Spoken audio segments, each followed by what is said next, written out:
Hello dear students, welcome back to Bridge Course online classes. Today we have to know valency concept.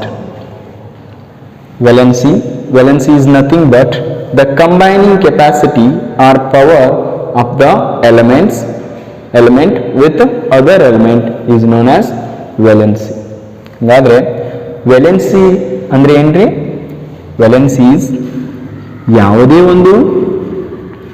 ಯಾವುದೇ ಮೂಲ ವಸ್ತುವಿನ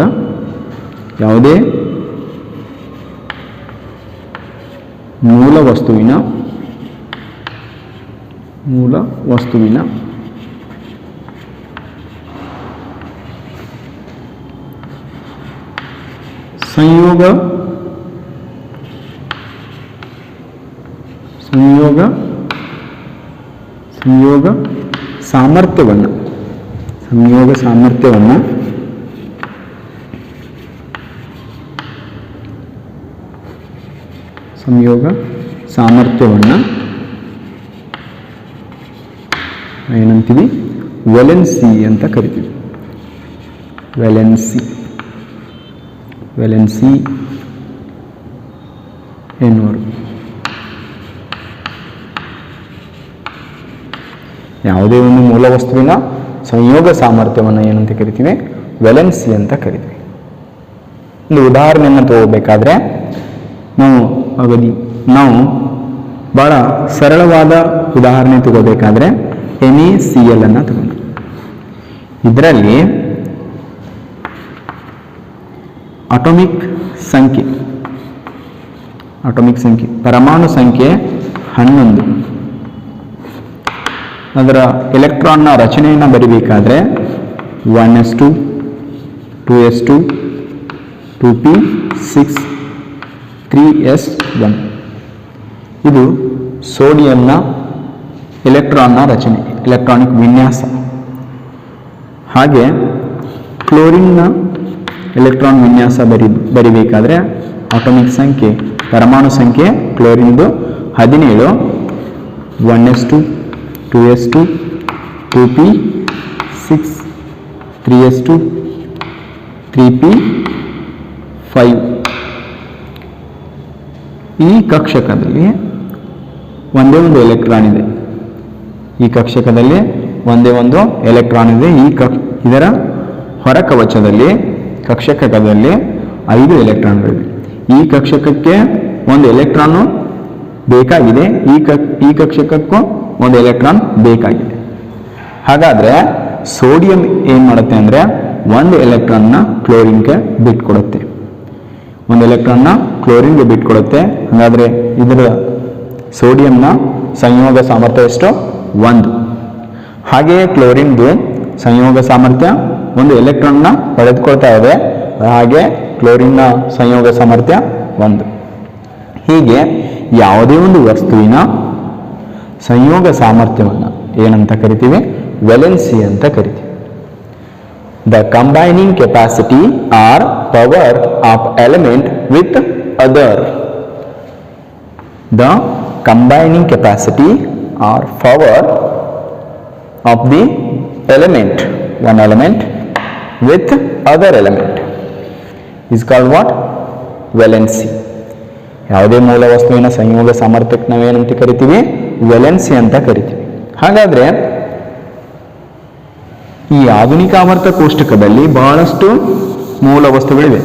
ಹಾಗಾದರೆ ಅವುಗಳ ಸಂಯೋಗ ಸಾಮರ್ಥ್ಯ ಎಷ್ಟು? ನಾನು ಆಲ್ರೆಡಿ ಹೇಳಿದ ಪ್ರಕಾರ ಸೋಡಿಯಂ ಇದರ ಸಂಯೋಗ ಸಾಮರ್ಥ್ಯ ಎಷ್ಟು? 1. ಸೋಡಿಯಂನ ಸಂಯೋಗ ಸಾಮರ್ಥ್ಯ ಎಷ್ಟು? 1. ಹೈಡ್ರೋಜನ್ದು 1. ಹಾಗಾದರೆ ಇವು ಯಾವ ಥರ ಸಂಯೋಗ ಸಾಮರ್ಥ್ಯವನ್ನು ಹೊಂದಿರುತ್ತವೆ ಅಂದರೆ ಎಲೆಕ್ಟ್ರಾನ್ಗಳನ್ನು ಬಿಟ್ಟು ಕೊಡುವುದರ ಮೂಲಕ ಅವುಗಳ ಸಂಯೋಗ ಸಾಮರ್ಥ್ಯವನ್ನು ಹೊಂದಿರುತ್ತವೆ. ಹೈಡ್ರೋಜನ್ ಒಂದು ಎಲೆಕ್ಟ್ರಾನನ್ನು ಬಿಟ್ಟುಕೊಟ್ಟು ಅದರ ಸಂಯೋಗ ಸಾಮರ್ಥ್ಯ 1 ಅಂತ ನಿರೂಪಿಸುತ್ತೆ. ಇಲ್ಲಿ ಸೋಡಿಯಂ ಸಹ ಏನ್ರಿ 1 ಎಲೆಕ್ಟ್ರಾನನ್ನು ಬಿಟ್ಟುಕೊಟ್ಟು ಅದರ ಸಂಯೋಗ ಸಾಮರ್ಥ್ಯ 1 ಅಂತ ಹೇಳುತ್ತೆ. ಹಾಗಾದರೆ ಇವು ಸೋಡಿಯಂ, ಪೊಟ್ಯಾಷಿಯಂ, ಲಿಥಿಯಂ ಹೀಗೆ ಎಲ್ಲ ಲಿಥಿಯಂ, ಸೀಸಿಯಂ, ಫ್ರಾನ್ಸಿಯಂ, ಹೀಗೆ ಎಲ್ಲ ಮೂಲ ವಸ್ತುಗಳ ಸಂಯೋಗ ಸಾಮರ್ಥ್ಯ ಏನಾಗಿರುತ್ತೆ? ಒಂದಾಗಿರುತ್ತೆ. ಹಾಗೆ ಕೆಲವು ಮೂಲ ವಸ್ತುಗಳ ಸಂಯೋಗ ಸಾಮರ್ಥ್ಯ ಎಷ್ಟಾಗಿರುತ್ತೆ ಅಂದರೆ ಬೆರಿಲಿಯಂ +2. ಹಾಗಾದರೆ ಬೆರಿಲಿಯಂನ ಸಂಯೋಗ ಸಾಮರ್ಥ್ಯ ಎಷ್ಟಿರುತ್ತೆ? 2 ಇರುತ್ತೆ. ಯಾವಾಗ ಇವು ಒಂದು ಎಲೆಕ್ಟ್ರಾನನ್ನು ಬಿಟ್ಟು ಕೊಡುತ್ತಾವೋ ಅವಾಗ ಅದರ ಮೇಲೆ ಈ ಥರ ಪ್ಲಸ್ ಚಿಹ್ನೆ ಬರುತ್ತೆ.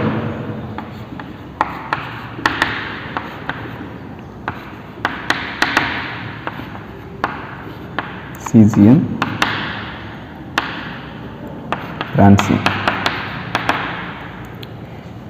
ಹಾಗೆ ಬೆರಿಲಿಯಂ, ಮ್ಯಾಗ್ನೀಸಿಯಂ, ಇಲ್ಲೇ ಅದರ ಸಂಯೋಗ ಸಾಮರ್ಥ್ಯನ ಬರೆದಿರ್ತೀನಿ.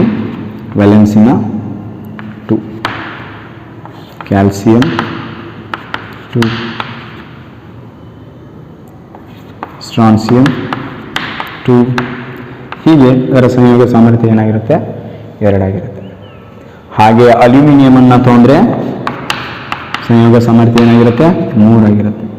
ಕಾರ್ಬನ್ನನ್ನು ತೊಗೊಂಡ್ರೆ ಅದರ ಸಂಯೋಗ ಸಾಮರ್ಥ್ಯ 4 ಆಗಿರುತ್ತೆ. ಹೀಗೆ ಅವುಗಳ ಸಂಯೋಗ ಸಾಮರ್ಥ್ಯ ಏನಾಗಿರುತ್ತೆ?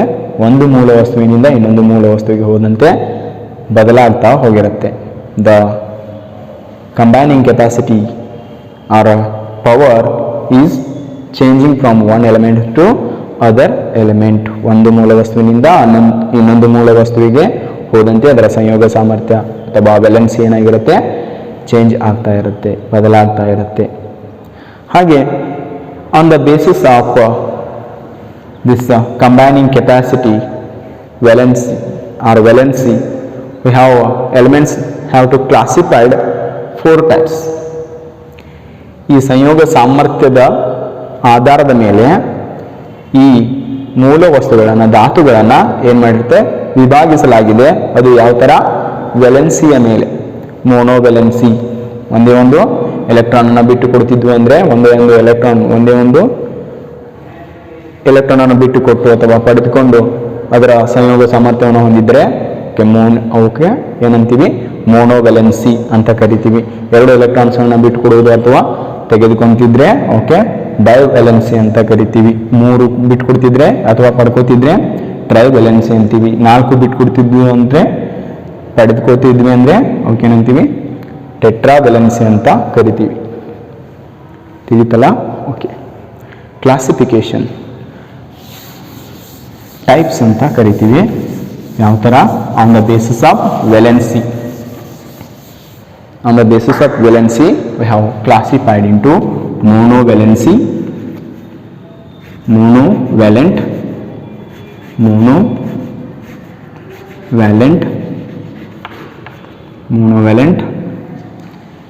second one divalent,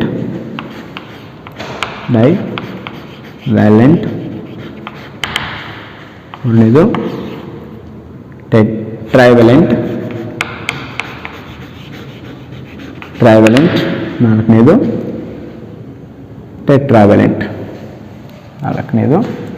ಟೆಟ್ರಾವ್ಯಾಲೆಂಟ್. ಈ ವಿಭಾಗಕ್ಕಿಂತ ಮೊದಲು ನಾವು ಇನ್ನೂ ಕೆಲವಷ್ಟು ವಿಷಯಗಳನ್ನ ತಿಳಿದುಕೋಬೇಕು. ಅವು ಏನಂದರೆ, ಕೆಲವು ಮೂಲ ವಸ್ತುಗಳು ಒಂದಕ್ಕಿಂತ ಹೆಚ್ಚು, ಒಂದೇ ಮೂಲ ವಸ್ತು ಒಂದಕ್ಕಿಂತ ಹೆಚ್ಚು ವ್ಯಾಲೆನ್ಸಿನ ಏನು ಮಾಡುತ್ತೆ? ಶೋ ಮಾಡುತ್ತೆ, ಪ್ರದರ್ಶಿಸುತ್ತದೆ. ಫಾರ್ ಎಕ್ಸಾಂಪಲ್, ಉದಾಹರಣೆ ತೆಗೆದುಕೊಳ್ಬೇಕಾದ್ರೆ Ap+2, Ap+3. ನಾವು ಐರನ್ ಅನ್ನು ತೊಂದರೆ, ಕಬ್ಬಿಣನ ಅಂತಂದರೆ ಒಂದು ಕಡಿಮೆ ವ್ಯಾಲೆನ್ಸಿನ, ಇನ್ನೊಂದು ಹೆಚ್ಚು ವ್ಯಾಲೆನ್ಸಿನ ಪ್ರದರ್ಶಿಸ್ತದೆ. ಹಾಗಾದರೆ ಕಡಿಮೆ ವ್ಯಾಲೆನ್ಸಿ ಇದ್ದಾಗ ನಾವು ಅದರ ಕೊನೆಗೆ ಏನು ಮಾಡ್ತೀವಿ? ಅಸ್ ಅನ್ನುವ ಸಫಿಕ್ಸ್ ಅನ್ನು ಯೂಸ್ ಮಾಡ್ತೀವಿ. ಅಂದರೆ ಸಫಿಕ್ಸ್ ಅಂದರೆ ಕೊನೆಗೆ ಇದನ್ನು ಅಲ್ಲಿ ನಾವೇನು ಮಾಡ್ತೀವಿ? ಆ್ಯಡ್ ಮಾಡ್ತೀವಿ. ಹಾಗೆ ಹೆಚ್ಚಿನ ವ್ಯಾಲೆನ್ಸಿ ಇತ್ತಂದರೆ ಅದಕ್ಕೆ ಕೊನೆಯದಾಗಿ ನಾವೇನು ಮಾಡ್ತೀವಿ? ಇಕ್ ಅನ್ನೋದು IC ಈ ಥರ ಯೂಸ್ ಮಾಡ್ತೀವಿ. ಹಾಗಾದರೆ ಇವಕ್ಕೆ ನಾವು ಲ್ಯಾಟಿನ್ ಭಾಷೆಯಲ್ಲಿ ಪ್ಯಾರಮ್ ಅಂತ ಕರಿತಿದ್ದೀವಿ. ಹಾಗಾದರೆ ಪ್ಯಾರಮನ್ನು ನಾವು ಈಗ ಏನಂತ ಕರಿತೀವಿ? ಪ್ಯಾರಸ್ ಅಂತ ಕರಿತೀವಿ. ಅದೇ ರೀತಿ ಈ ಪ್ಯಾರಮನ್ನು ಏನಂತ ಕರಿತೀವಿ? ಪೆರಿಕ್, ಈ ಥರ ಕರಿತೀವಿ. ಹಾಗೆ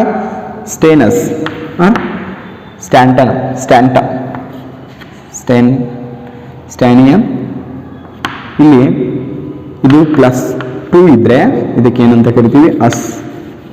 ಸ್ಟ್ಯಾನಸ್.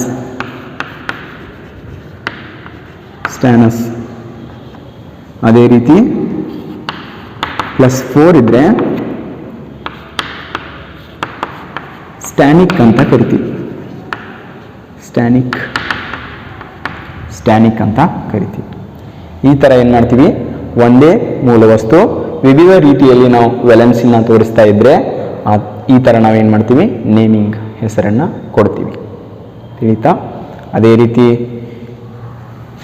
ಕಾಫರ್ 1 or 2 ಈ ಥರ ಇತ್ತಂದರೆ, ಈ ರೀತಿಯಾಗಿತ್ತಂದರೆ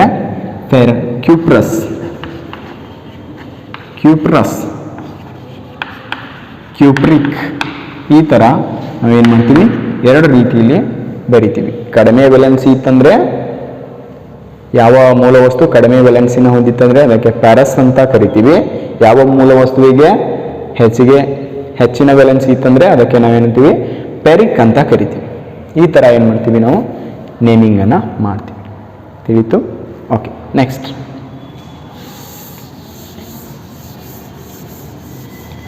ನಾವು ಮೊದಲೇ ವೆಲೆನ್ಸಿಗೆ ಬರೋಣ. Monovalent elements. ಏನು? Monovalent elements. ಮೋನೋ ಅಂದರೆ ಏನು? ಮೋನೋ ಅಂದರೆ ಒನ್ ಅಂದಾಗೆ. ಮೋನೋ ಮೀನ್ಸ್, ಮೋನೋನ ಅರ್ಥ ಏನಂದರೆ ಸಿಂಗಲ್ ಆರ್ ಒನ್. ಡೈನ ಅರ್ಥ 2 ಅಂತ ಅರ್ಥ. Double, try means triple, 3.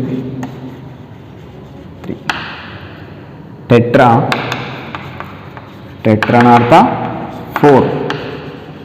ಈ ಥರ ನೇಮಿಂಗ್ ಇರುತ್ತೆ, ಈ ಥರ ಹೆಸರಿರುತ್ತೆ. ಇಲ್ಲಿ ಮೋನೋವೆಲೆಂಟ್. ಹಾಗಾದರೆ ನೀವೇ ಹೇಳಬೇಕೀಗ, ವೆಲೆನ್ಸಿ ಅಂದರೆ ಏನು? Combining capacity of the elements with other elements. ಹಾಗಾದರೆ ಮೋನೋವೆಲೆಂಟ್ ಎಲಿಮೆಂಟ್ಸ್ ಅಂದರೆ ಏನು? ಮೋನೋವೆಲೆಂಟ್ ಎಲಿಮೆಂಟ್, ದ ಎಲಿಮೆಂಟ್ಸ್ ಯಾವ ಮೂಲ ವಸ್ತುಗಳು ಒಂದೇ ಒಂದು ಸಂಯೋಗ ಸಾಮರ್ಥ್ಯವನ್ನು ಹೊಂದಿರುತ್ತವೋ ಅವಕ್ಕೆ ಏನಂತ ಕರಿತೀವಿ? ನಾವು ಮೋನೋವೆಲೆಂಟ್ ಎಲಿಮೆಂಟ್ಸ್ ಅಂತ ಕರಿತೀವಿ. ಏನಂತೀವಿ? ಯಾವ ಮೂಲ ವಸ್ತುಗಳು ಒಂದೇ ಒಂದು ಸಂಯೋಗ ಸಾಮರ್ಥ್ಯವನ್ನು ಹೊಂದಿದ್ರೆ ಅಂಥ ಮೂಲ ವಸ್ತುಗಳಿಗೆ ಏನಂತ ಕರಿತೀವಿ? ಮೋನೋವೆಲೆಂಟ್ ಎಲಿಮೆಂಟ್ಸ್ ಅಂತ ಕರಿತೀವಿ. Elements which are having only one combining capacity or only one combining power, such type of elements are called monovalent elements. Example, Cu plus ಏನಂತ ಕರಿತೀವಿ? ಕ್ಯೂಪ್ರಸ್. Hg plus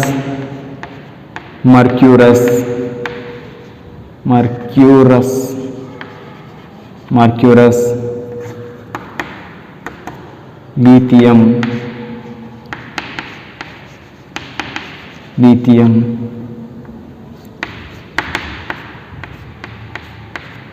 ಇದಕ್ಕೆ ಹೈಡ್ರೋಜನ್ ಅಂತಲೂ ಕರಿತೀವಿ, ಪ್ರೋಟಾನ್ ಅಂತಲೂ ಕರಿತೀವಿ.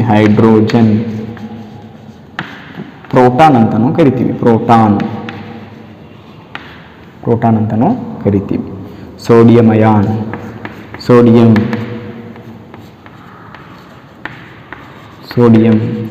ಇವೆಲ್ಲ ಮೂಲ ವಸ್ತುಗಳು ಒಂದೇ ಒಂದು ಕಂಬೈನಿಂಗ್ ಕೆಪಾಸಿಟಿನ ಹೊಂದಿರ್ತವೆ, ಒಂದು ವೆಲೆನ್ಸಿನ ಹೊಂದಿರ್ತವೆ. ಪೊಟ್ಯಾಸಿಯಂ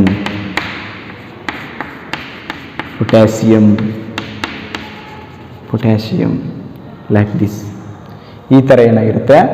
ಸೀಸಿಯಂ, ಫ್ರಾನ್ಸಿಯಂ, ಇವೆಲ್ಲ ಏನು ಒಂದೇ ಒಂದು ಕಂಬೈನಿಂಗ್ ಕೆಪಾಸಿಟಿನ ಹೊಂದಿರ್ತವೆ, ಒಂದೇ ಒಂದು ವ್ಯಾಲೆನ್ಸಿನ ಹೊಂದಿರ್ತವೆ.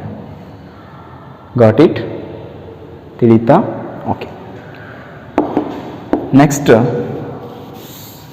ಡೈವೆಲೆಂಟ್ elements. Next what? Divalent elements. ಡೈವೆಲೆಂಟ್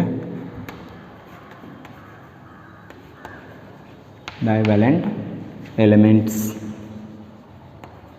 ಡೈವೆಲೆಂಟ್ elements ಹಾಗಾದರೆ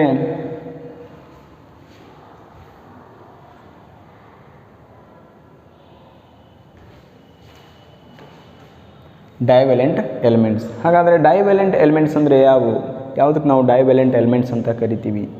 ಭಾಳ ಸಿಂಪಲ್. ಡೈವೆಲೆಂಟ್ ಎಲಿಮೆಂಟ್ಸ್ ಅಂದರೆ ಯಾವ ಎಲಿಮೆಂಟ್ಸ್ಗಳು, ಯಾವ ಧಾತುಗಳು, ಯಾವ ಎಲಿಮೆಂಟ್ಸ್ಗಳು ಎರಡು ಕಂಬೈನಿಂಗ್ ಕೆಪಾಸಿಟಿನ ಹೊಂದಿರುತ್ತವೆಯೋ ಅಂಥ ಧಾತುಗಳಿಗೆ ಏನಂತ ಕರಿತೀವಿ? ಡೈವೆಲೆಂಟ್ ಎಲಿಮೆಂಟ್ಸ್ ಅಂತ ಕರಿತೀವಿ. The elements which are having a combining capacity 2. Such type of elements are called divalent elements. The elements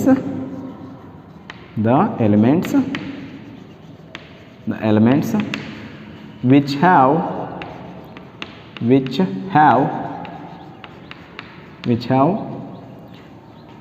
combining capacity, combining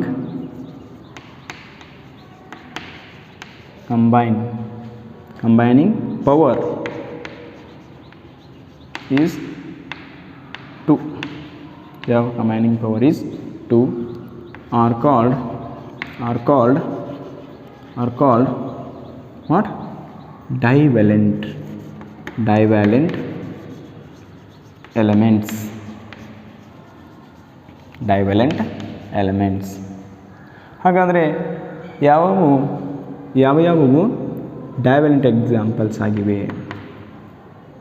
ಹಾಗಾದರೆ ಡೈವೆಲೆಂಟ್ ಎಕ್ಸಾಂಪಲ್ಸು ಕ್ಯಾಲ್ಸಿಯಂ ಆಗಿರ್ಬೋದು, ಮ್ಯಾಗ್ನೀಸಿಯಂ,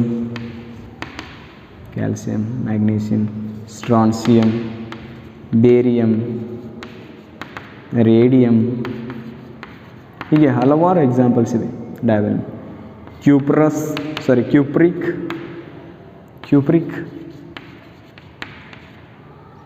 ಕ್ಯೂಪ್ರಿಕ್ ಈ ಥರ. ಮರ್ಕ್ಯೂರಿಕ್ Hg+2, ಮರ್ಕ್ಯೂರಿಕ್ ಈ ಥರ ಏನಾಗಿವೆ ಹಲವಾರು ಎಕ್ಸಾಂಪಲ್ಸ್ಗಳಿವೆ. Divalent elements. The elements which have combining power is 2. ಯಾವ ಧಾತುಗಳು ಸಂಯೋಗ ಸಾಮರ್ಥ್ಯವನ್ನು 2 ಹೊಂದಿರ್ತವೆಯೋ ಅಂಥ ಎಲಿಮೆಂಟ್ಸ್ಗಳಿಗೆ ಏನಂತ ಕರಿತೀವಿ? ಡೈವೆಲೆಂಟ್ ಎಲಿಮೆಂಟ್ಸ್ ಅಂತ ಕರಿತೀವಿ.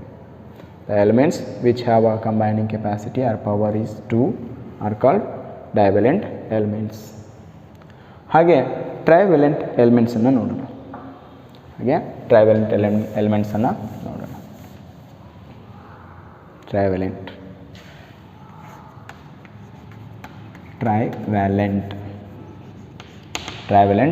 elements. The elements which have a combining capacity, which have a combining power is 3 with others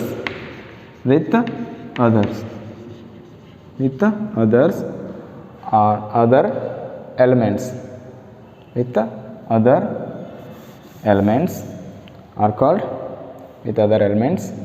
are called what? Called trivalent elements.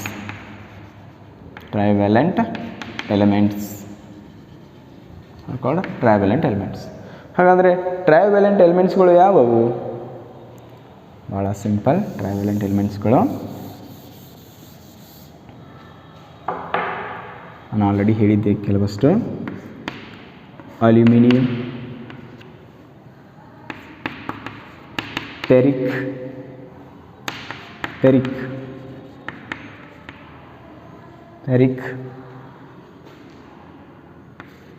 Gallium,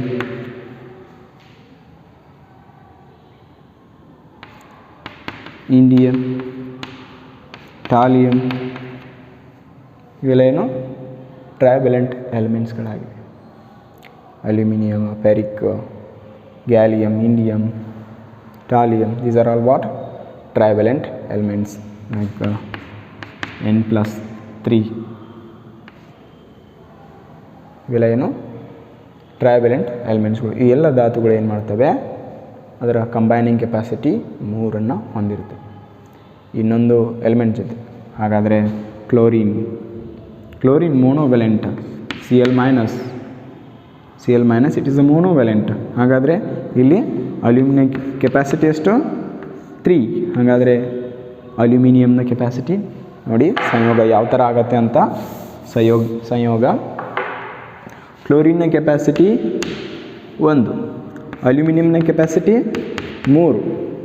ಯಾವ ಥರ ಸಂಯೋಗ ಆಗುತ್ತೆ, ಇದು ಈ ಕಡೆ, ಇದು ಈ ಕಡೆ ಏನೂ ಇಲ್ಲ ಅಂದ್ರೂ ಒಂದು ಮಾತ್ರ ಸೈನ್ ಇದ್ದೇ ಇರುತ್ತೆ, ನೆಗೆಟಿವ್ ಆರ್ ಪಾಸಿಟಿವ್. ಹಾಗಾದರೆ ಒಂದು ಸಾಲ್ಟ್ ಇವೆರಡೂ ಕಂಬೈನ್ ಆದರೆ ಒಂದು ಸಾಲ್ಟ್ ಫಾರ್ಮೇಷನ್ ಆಗುತ್ತೆ. ಇದರ ಅಯಾನ್ಸನ್ನು ಇದರ ವೆಲೆನ್ಸಿನ ಇದರ ಕೆಳಗಡೆ, ಇದರ ವೆಲೆನ್ಸಿನ ಇದರ ಕೆಳಗಡೆ ಬರೆದ್ರೆ ಒಂದನ್ನು ಬರೆದ್ರೂ ಅಷ್ಟೇ, ಬರೀಲಿಲ್ಲ ಅಂದ್ರೂ ಅಷ್ಟೇ. ಅದು ಅಂಡರ್ಸ್ಟುಡ್. AlCl3 ನಾವು ಈ ಥರ ಬರಿಬಹುದು. ಮುಂದಿನ ಅಧ್ಯಾಯಗಳಲ್ಲಿ ಇದನ್ನು ತಿಳಿಯೋಣ. ಅದಕ್ಕಿಂತ ಮೊದಲು ಅಯಾನ್ಸ್ ಬಗ್ಗೆ, ವೆಲೆನ್ಸಿ ಬಗ್ಗೆ ತಿಳಿಯೋಣ. ಇದು ಟ್ರೈವೆಲೆನ್ಸಿ ಎಲಿಮೆಂಟ್ಸ್. ಹಾಗಾದರೆ ಟೆಟ್ರಾವೆಲೆನ್ಸಿ ಎಲಿಮೆಂಟ್ಸ್ಗಳು ಯಾವ್ಯಾವು? ಯಾವುದನ್ನು ಟೆಟ್ರಾವೆಲೆನ್ಸಿ ಎಲಿಮೆಂಟ್ಸ್ ಅಂತ ಕರಿತೀವಿ? ಭಾಳ ಸಿಂಪಲ್. ಟೆಟ್ರಾವೆಲೆನ್ಸಿ ಎಲಿಮೆಂಟ್ಸ್ ಅಂದರೆ tetravalency elements, ಟೆಟ್ರಾವ್ಯಾಲೆಂಟ್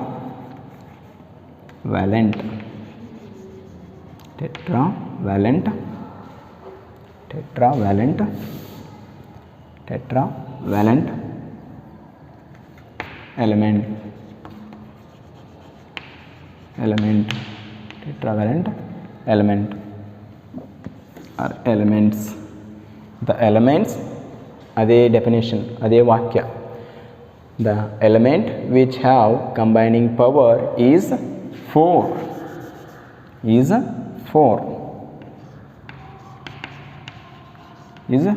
with other elements are called tetravalent elements. Are called what? Tetravalent elements. ತಿಳಿಬಹುದಲ್ಲ? Okay. The elements which have combining power is 4 with other elements are called tetravalent elements. ಹಾಗಾದರೆ tetravalent ಎಲಿಮೆಂಟ್ಸ್ಗೆ ಉದಾಹರಣೆಗಳು ಯಾವುವು? What are the examples for tetravalent elements? ಭಾಳ simple. Tetravalent silicon +4, stannous Sn+4, PO4 -4. ಇವೆಲ್ಲ ಏನು tetravalent elements, tetravalent ಧಾತುಗಳು ಅಂತ ಕರಿತೀವಿ. Germanium +4, LED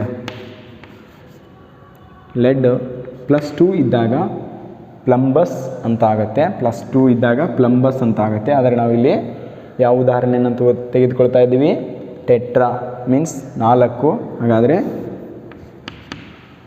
ಇದೇನಾಗುತ್ತೆ? ಪ್ಲಂಬಿಕ್.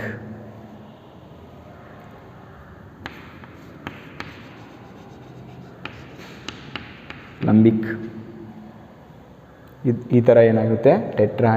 Tetravalent elements. ಯಾವ ಮೂಲ ವಸ್ತುಗಳು ಅದರ ಸಂಯೋಗ ಸಾಮರ್ಥ್ಯ 4 ಆಗಿರುತ್ತೆ, ಇನ್ನೊಂದು ಮೂಲ ವಸ್ತುವಿನೊಂದಿಗೆ 4 ಸಂಯೋಗ ಸಾಮರ್ಥ್ಯವನ್ನು ಹೊಂದಿದರೆ ಅಂಥ ಮೂಲ ವಸ್ತುಗಳಿಗೆ, ಅಂಥ ಧಾತುಗಳಿಗೆ, ಅಂಥ ಎಲಿಮೆಂಟ್ಸ್ಗಳಿಗೆ ಏನಂತ ಕರಿತೀವಿ? ಟೆಟ್ರಾವೆಲೆಂಟ್ ಎಲಿಮೆಂಟ್ಸ್ ಅಂತ ಕರಿತೀವಿ. ಓಕೆ.